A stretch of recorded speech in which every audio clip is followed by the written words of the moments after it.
know, we're at home with Frankie Stubbs. In Yes, in Sunderland. my little bombed out house.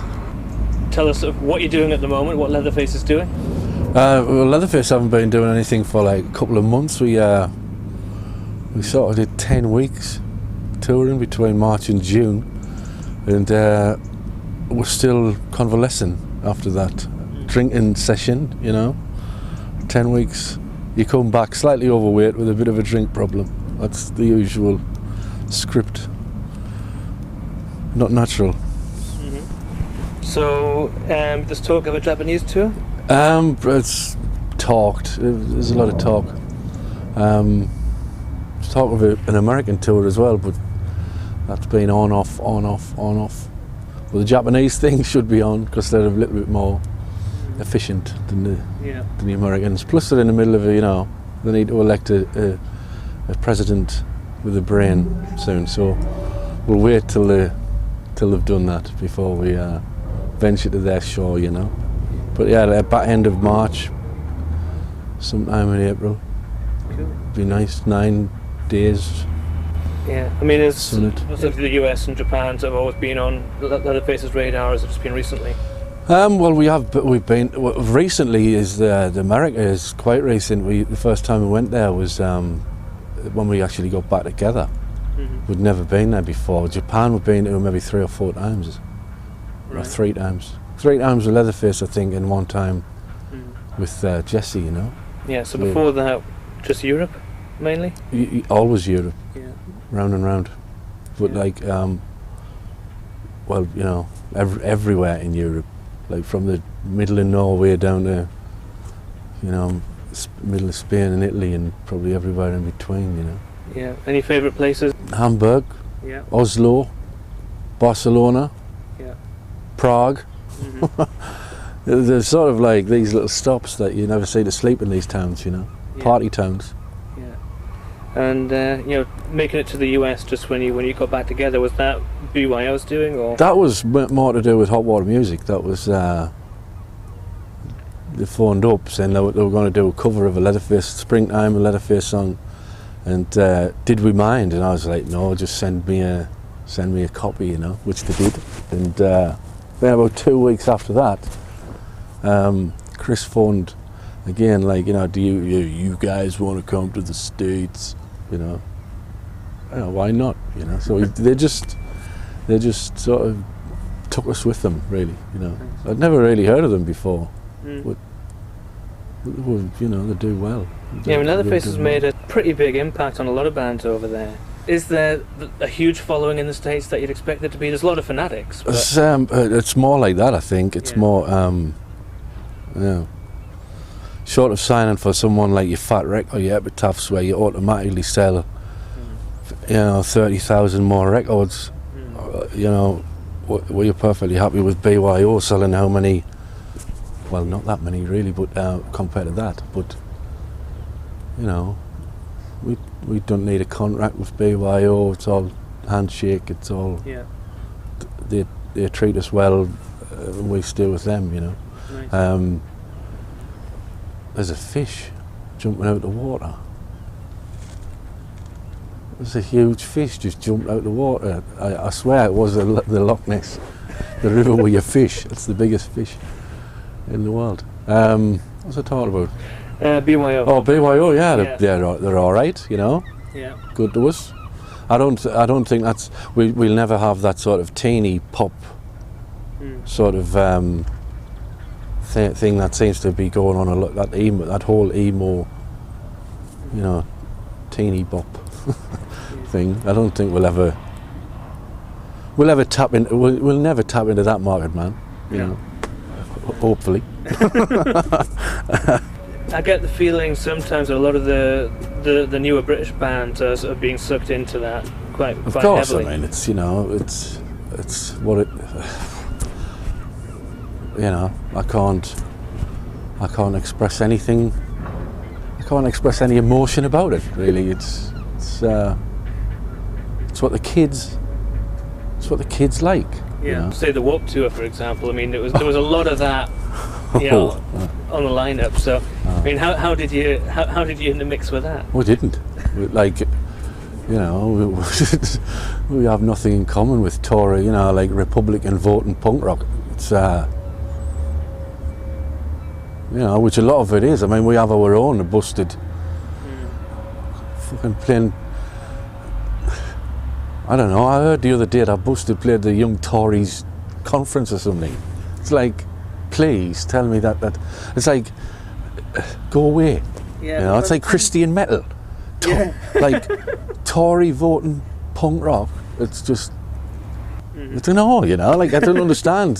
I have actually stopped thinking about these things too much, because the older I get, the more you're supposed to understand, you know, like the more you should understand the world that you live in. Even though it might be a cynical view of the world, you should start to understand it. That I cannot understand. The punk rock, it's like this 10, 15 years ago you had the Labour voting Sunreader, like another one. Like, all that made me do was think, right, you need to pass an exam to vote now, because you cannot read the Sun and vote Labour. It's just, please, you cannot be in a punk rock band and vote Conservative. It's just, play Christian metal, you know, go away. The new metal, new Christian metal. That's what they call Busted, I believe. Yeah. New Christian metal. Please. All right. So going back to Leatherface starting up, it was yourself and Laney. And Dickie and Stu. Yeah. I mean, how did that get together? That was odd. Dickie was like, oh, you know, we both play Gordon Smith guitars. I used to see him in bars. And we both play Gordon Smith guitars. We should do a band, you know. It's like, all right. Well, I'd actually given in being in bands. I'd sort of had enough of it. But he was like, oh, Gordon Smith guitars for being a band. All right. I was just like, no singers, right? I don't want singers. No singers. We all write words. We all sing, right? And so in the first practice, he brings a singer along. All right. So we play the practice. You know, we do the practice. Then it disbanded almost as quick as it was together. He was like, right, we should try again. We should try again. And my only rule was no singers. You know, like we all write words. We all sing. So he brings another singer. It's like, that's the difficulty of like arranging things when everyone's drunk, is no one listens to it, you know. So that was it, disbanded again. And it was a slow process, really. Right. And he never listened to me. In the whole time the band was together, I don't think he ever listened to a word I said, you know. Obviously. All right, so I mean, with hindsight. Yeah, quite quickly after your first record, I mean, you got quite a good relationship going with Snuff. Oh yes. Yeah. And is that still going today? Oh, it had to stop. It is still going. I mean, I'm in contact with Duncan. I'm in contact with Duncan quite a lot. You know, we email each other. I'm never really in London, and he's never really up here, so we rarely see each other. But I would say we email each other for a few times a month. Yeah. You know. After a few records, Leatherface split up for a while, and you worked with members of Snuff in Pope. Andy, yeah. And then he, Then he went and joined Snuff again. Yeah. But it was like we had this arrangement, like Snuff had split up, so Andy came and played with Leatherface. And then when Leatherface split up, Andy came and did the Pope thing with me. And he was always on loan. Yeah. Me and Duncan had this agreement, right? Andy's he's on loan, right? And when we want him back, we get him back. And I was like, fine, you know, like Snuff were like my favourite band ever at that time, you know. It's like, look, we'll sack him if he doesn't want to come back. We'll sack him, you know. If Snuff will get back together, if Snuff will get back together, that's it. He's back in Snuff, you know. So then it was his turn to look after him for a while. Yeah. Which is how we sort of saw it, I think. What were your favourite records of during that time? My yeah. What? The ones you did? Oh, I don't have any. No? No. I don't. I had sort of like, I had songs that I liked. which that just changes all the time. It's like usually the last one you wrote is your favourite song, and that over the years and years of playing them, that sort of subsides a little bit. You know, the odd song does still get the hairs on your neck standing up, but obviously, you know, with me it's usually the songs, and it's usually the last one I wrote is. Yeah. Do you find you get too close to it to really appreciate it yourself? I don't even listen to Leatherface records. No. It's not healthy. Well, just hang on, I'll just listen to myself for a while, you know. It'd be like, I won't watch this. I won't, you know, it's just not. Yeah. So the songwriting process, do you consciously sit down and write, or are you writing all the time, or is it just things that come to you? I don't write. I have to, I sort of sit, I don't write actually, I sit and I thought about.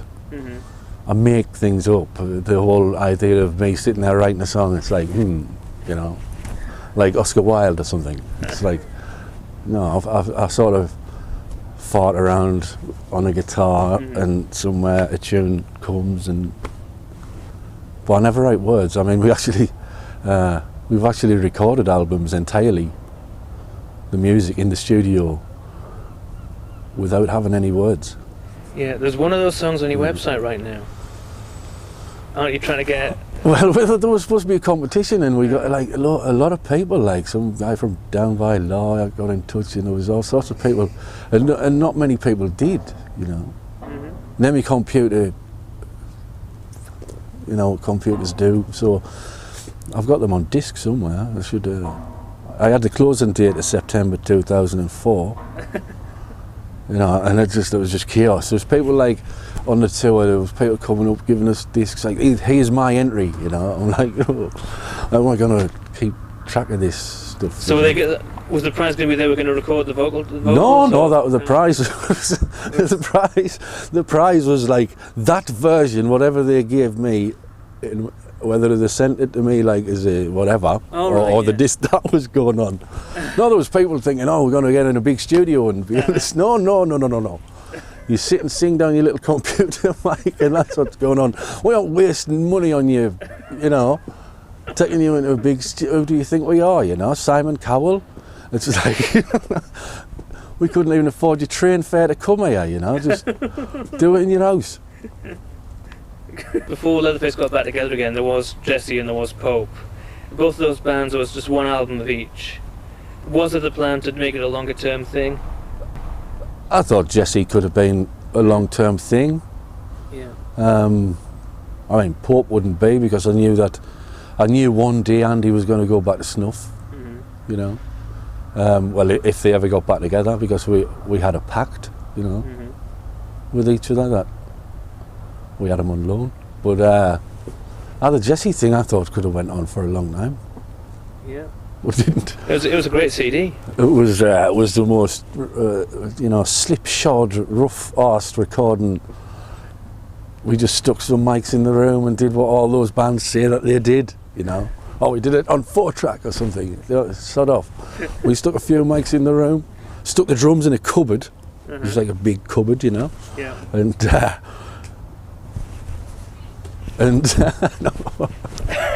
coming in. All these people coming into your house. I know, it's ridiculous. It's an open house, you know. Yeah.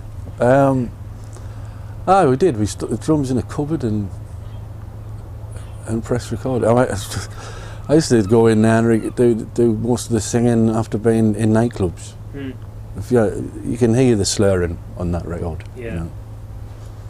I like singing when I'm really drunk, as everybody does. You know. Yeah. Everybody likes singing when they're really, really drunk. The only problem I have is I can't actually play the guitar when I'm really, really drunk. So it's the thin line. So why didn't Jesse between stupid and clever? So why didn't Jesse go any further? That man Dickie Hammond somehow managed to convince me that we had unfinished business in a songwriting sort of way. So we we get back together, and he leaves after 6 weeks. I'm like, what was that about? You know, I think the football season finished. I'm sure that he used to come up. He was living in London, and he would come up here. We'd practice for a bit, and it's just dawned on us when he left. It was the football season had finished, so he had nothing to come up for. And then before long, you're down to a three-piece. Why not? Yeah. You know, I'm running out of friends, so it'll be a two-piece soon. You know, I'm just hanging on. Be a one-piece. Yeah. So I mean, having got back together again, do you get the same kick out of it that you did, or is it completely different? I don't know. It's not the same as when I was younger. I don't think it's the same, because you get older, and sort of getting into a transit doesn't hold the same. Like, come here, get in. You know, you don't want to get in that van anymore. Sometimes, you know, used to be exciting. You know, but now it's. No, I still like the playing. I still like the gigs, but getting me into that van is the hardest job for anybody to do. You know, they have bottles of wine in there, and sort of take the cork out and waft the fumes in my direction. You know, sort of entice me in there. The last two, they even had a DVD player in this thing. I was like, come on, we have films for you to watch. You know, get me in there. We watched the entire Family Guy from beginning to end. It's like, yeah. Why we never had? Well, what we talked about before we had a DVD player it's the first one we ever had. What we talked about, I have no idea, because it just killed any conversation. Was just dead. Wow. What shall we watch now? Was about as much as you said, but. Obviously, I mean, I'm sort of joking about this, but obviously, like, you wouldn't do it if the actual gigs, if the playing wasn't if you didn't get as much pleasure from the playing as you should, then you should not be doing this. Just what we'll do now is we'll arrange tours which we did actually do in Germany, where all the drives were like 20 minutes. It was like 20-minute drives, and they were really good gigs. Because the same people were just turning up. Like, to every show was the same people. It's like, hi, you know. You got to know people. It was very cosy, very intimate, you know. You knew half the crowd. They'd been coming to see you for the last week, you know. Great. So that's what we'll do. We do 20-minute drives. Yeah. And if you set off early, I could walk it if I set off. Absolutely. Early enough. Yeah. Just get there and, you know, walk through the countryside there, you know. Because you get this thing in a van called cabin fever, which anybody who's ever done any sitting in a van for long periods of time, like most bands are aware of this phenomenon called cabin fever. And I did this before, where I was travelling to gigs on trains, because you start talking away to you just like animal noises. It's like, bah! You know, and that's it. That's what this is what's going on in this van. It's you know, a lot of the flies. Like, there's two sides to this turned into two tribes. You know, so I was trying to do it on the train. You know, read a book, civilized. Yeah. You know, drinking tea. You know, not loads of steel cans of Italian lager rolling around for weeks underneath the seat. You know, going, drink me, and when you do, you regret it. I mean, on the other side of your own work, you also sort of, produce a lot of band records. I wouldn't go as far as say produce. No. No. The studio that I work in now, or I've just actually stopped working in now, was a strange old place.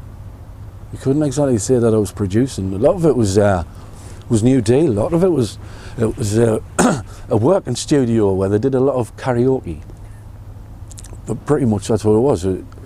I did a lot of recording karaoke. Mm-hmm. People would come in with these god-awful computer backing tracks and sounded like and they'd sing the theme to Titanic to this, you know.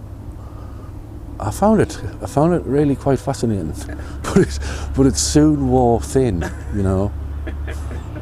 Like, how many times are you going to sing, I will survive, you know, I will always love you, you know.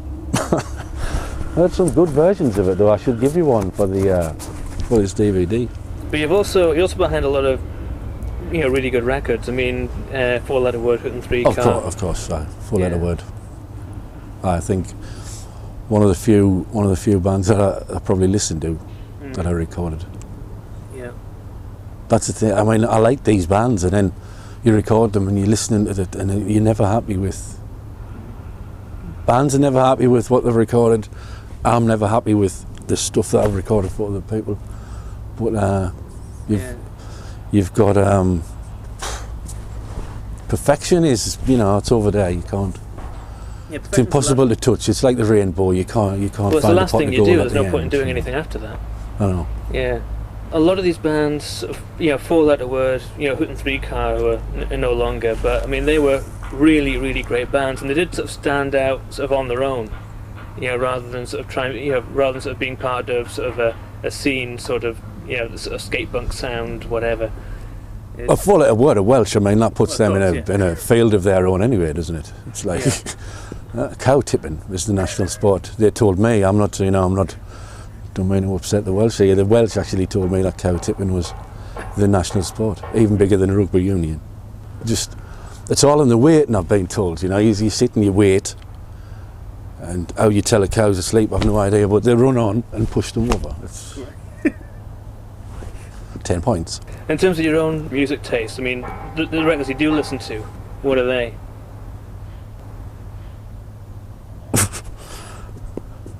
I don't know. Records. I tell you what, I listen to, I mean, my record collection is basically in boxes. So it's like CDs that you're given. I can't remember the last time I listened to a bit of vinyl because I haven't got a working record player. Oh, the CDs, you know. And all my CDs are scratched a bit. Yeah. But so what I tend to do is listen to the ones that'll play. Which isn't any way to sort of judge what's good. Or about, hang on, I'll play this one plays. You know, it's been lying around the floor for. Yeah, I mean, I noticed you've covered got in baby spit. You know, you've done sort of a cover of Nick Cave's Ship Song twice. I mean, once acoustic and once with Leatherface. Are you a big Nick Cave fan? Or I like Nick Cave a lot. I mean, I like the birthday party. I remember when I first heard the birthday party, I was like, Jesus, what's that? You know, I think he went from this pow pow pow type chaos to being like a purist songwriter. You know, like a really, really pure songwriter. It's I've got a lot of time for him. Tom Waits is. I tend to like these songwriter type. I don't think they drink half as much as they make out they drink. You know, I'm sure Tom Waits doesn't drink that much whiskey. He looked like Shane. I don't even think Shane McGowan drinks that much. He would definitely be dead. You know. Said that I've seen him once or twice. You know, he looked dead. Someone propping him up.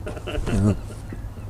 But I mean, I would say the thing that I listen to the most now is a band called The Enablers. That are really. It's like there's 6 songs on it, and when it's finished, it's just there's not enough songs on. There should be another 6. Yeah. You know, we would just have it on repeat in the van. It's like when I first heard it, someone said, "Oh, it sounds like was it Bruce Springsteen in Hot Water Music, or something like that." And the first song, I see that, like, but you give it a few listens and it turns into its own thing. The songwriting's great on it. Right. The guy can write words, you know, but I never really listened to words. Yeah. Do you know where Leatherface is going next, or you just take it as it goes? To the bar. So I don't know, you know. I mean, I have no idea. No idea. I don't think about it like that. Like Leatherface now, it's been going for that long that is just part of my life, and I don't. It is like I go to the bar sometimes. I do Leatherface sometimes. It's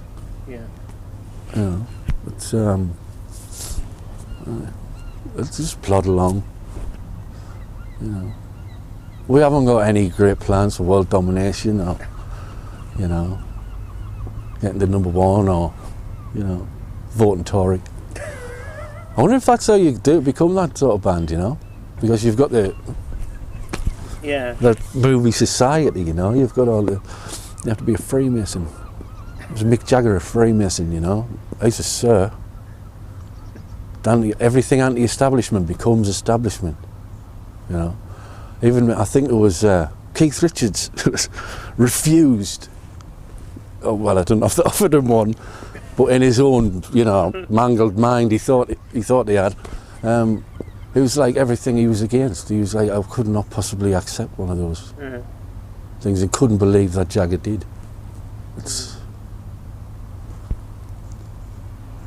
So you won't be Sir Frankie or Leatherface then? I am. My friends actually refer to me as Sir Frank. I think they're taking the piss, but I quite like it.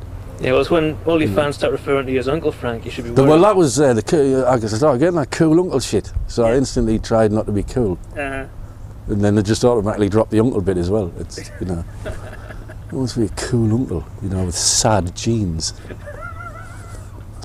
strung up too high, It's just.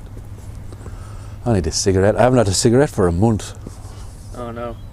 I think sitting there, I think I'll be a drummer. Okay. I really need a cigarette. Yeah. And I'm running out of anything to say. Yeah. I've tried my best. You've done really well. I hope you appreciate. We've got a 30-minute shot here. This is really great. For a quiet. I never really talk, But yeah. I've been. Well, I think we're. Yeah, one last thing. If I can stop one person buying a Busters record, please do not. Just one of you fools stop buying it. I expect the young Tories to buy them, but Jesus Christ, man.